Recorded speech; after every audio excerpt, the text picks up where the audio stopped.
All right, welcome, sailors, to day two of the Highwayman, Alfred Noy's most epic and romantic and adventurous poem ever. Today, we're going to be looking at your inferences that you made yesterday.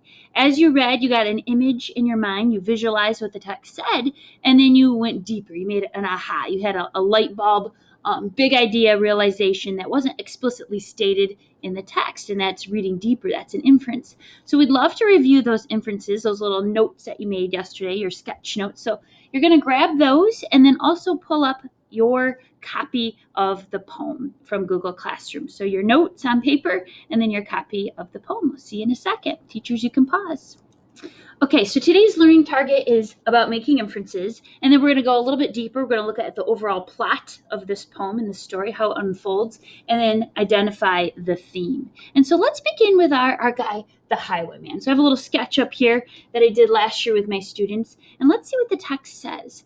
The text says, "The wind was a torrent of darkness among the gusty trees. The moon is a ghostly galleon tossed upon cloudy seas. The road is a ribbon of moonlight over the purple moor, and the highwayman came riding, riding, riding. The highwayman came riding up to the old inn door.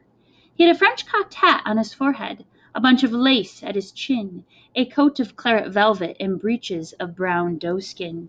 They fitted with never a wrinkle. His boots were up to the thigh, and he rode with a jeweled twinkle, his pistol butt a twinkle, his rapier hilt a twinkle, under the jeweled sky."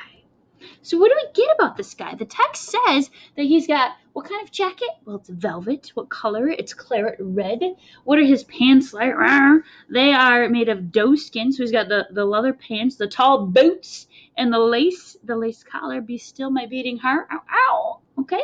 So this man looks very fine. He is dressed like a gentleman. He is dashing, and he likes to flaunt the wealth. But make no mistake, he is armed and dangerous. The text mentions two different weapons that he has. So he's got his rapier, which is like a sword, and he's got this hilt, so it's like the covered handle of it, and it's jeweled. So he's got a beautiful piece of weaponry here. But at the same time, he's got a pistol. So he's running dirty. He's got the stuff. And so our big aha about this guy, about our man, the highwayman, is that he's rich. He's successful at what he does. He likes luxurious items. He's a bad boy, but he looks good doing it, right? So dashing, dangerous, rich. He loves luxury items, and he is successful. And who's waiting there? Oh, sweet Bess, the landlord's daughter. How did you know this is not their first rodeo? This is not the first little rendezvous that the highwayman and Bess have had. Well, what's their secret little signal? How does she know to be there? He whistles a special tune, and she's there. So they've got their little code. And what is in Bess's hair? She's got her dark red love knot. And that was a symbol, ladies, back then when they were in love and spoken for, they would braid a special knot into their hair. So we can tell they have met before on many moonlit nights. So that's another inference we have. As the text continues, "And dark in the dark old inn-yard a stable wicket creaked, where Tim the ostler listened. His face was white and peaked, his eyes were hollows of madness, his hair like mouldy hay, but he loved the landlord's daughter, the landlord's red-lipped daughter. Dumb as a dog he listened, and he heard the robber say, 'One kiss, my bonny sweetheart, I'm after a prize tonight, but I shall be back with yellow gold before the morning light. Yet if they press me sharply and harry me through the day, look for me by moonlight. Watch for me by moonlight. I'll come to thee by moonlight, though hell should bar the way.'" So he's coming back. He's coming back. He will not let anything stand in the way of their love. But Tim is listening to this. So let's take a look at Tim. As he enters the scene, my scene is a little bit disturbing, okay, but this is my guy Tim. The text says what about how he looks? What's his hair like? Like moldy hay. His eyes hollows of madness, his face white and peaked, and then he is an ostler. And if the footnote tells us that an ostler is a stable person. So what does he do? He shovels poo for a living, right? He works in the stable and he takes care of the horses. So what are some of our inferences about Tim? What can we tell about him? Well, he's crazed, eyes hollows of madness. He's jealous. He's burning with this wild, intense jealousy. And jealous people are dangerous people, right? They are toxic people. They want revenge. The highwayman is dashing and luxurious and has adventure in his life. Tim's days are repetitive and mundane, working in the stable, shoveling poo. He probably smells nasty. He looks nasty. He doesn't have much. He doesn't have anything to offer this girl. And he doesn't have the girl. And so he's burning with this jealous rage. The highwayman has everything he doesn't, right? The good looks, the lady, the exciting life. Um, and there we go. And so we can make an inference here. He's going to do something. He's going to do something a little bit dirty and a little bit exacting. Enter King George's men. So yesterday we had you think about King George's men. And I didn't want you to draw them, but I want you to draw what they do to Bess. And these are people that are supposed to uphold justice.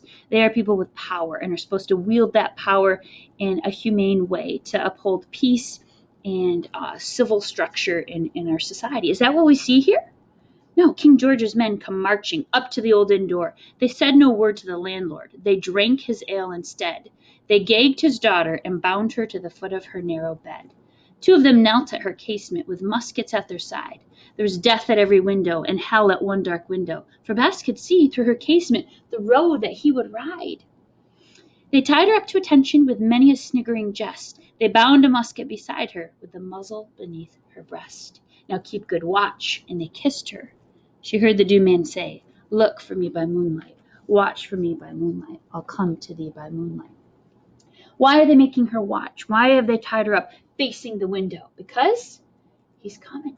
They know he's going to ride this road in, and they're going to shoot him right in plain sight, and she's going to have to watch that. So she is threatened, right? She's bound. They have gagged her. She has a gun pointing at her heart. And so all of this is such a picture of injustice. And so King George's men, what we have here, King George's men, what do we realize? Well, they're arrogant. They take advantage. It's abuse of power. It is mean, and it is unjust. And as we continue on in the text, Bess makes her big sacrificial move, and why does she fire that gun? Why? What does that do? Her death is a sacrificial death for the highwayman. But he avenges her death, and he comes riding back in, brandishing his sword like a crazy man, but nothing comes of it, right? He down like a dog on the highway, and they shoot him. And so today we're going to do some deep thinking. We're going to look at line 90, where he lays in his blood on the highway with his lace at his throat. Should the poem just end there? Because he's dead. Why this italicized print? Why this continuation of the rest of the poem?